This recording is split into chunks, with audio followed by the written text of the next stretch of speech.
want to ask you about something Shaggy said recently, because people were mad about this. I'm sure I know what it is. About the band, what right? was it? No bands, right? Yeah. No, and I do want to get your perspective because, and we'll talk about Tiny Desk in a second because that was amazing. And when I was watching it again, I was like, man, listen, I was thinking about Shaggy because people were up in arms about what he said about not having a band necessarily. But then I also thought about the flip side of how expensive it is when you are traveling with that many people, but also the experience of people coming out to see you and wanting to see all of that. So what are your thoughts? Well, life is constant change. The only thing constant in life is change.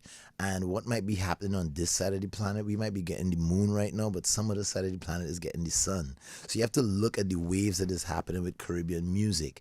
I mean, I love live music. I had a band since I was 9 years old. I took all my friends and I put all of them together. Some of them are really famous right now. Farmer Nappy, Patrice Roberts, they were all part of my band. Yes. Yeah, you understand? And I love live music. I remember being signed to Atlantic Records and they sent me out to I was signed to Delicious Vinyl before, and they had me performing with a DAT tape and 2 dancing girls. And I was missing my band, and I was really craving it. But I remember being in London one time and walking into this club and seeing this guy with a 5-piece band singing, and I realized that, the people were paying attention to him. There was something magical happening.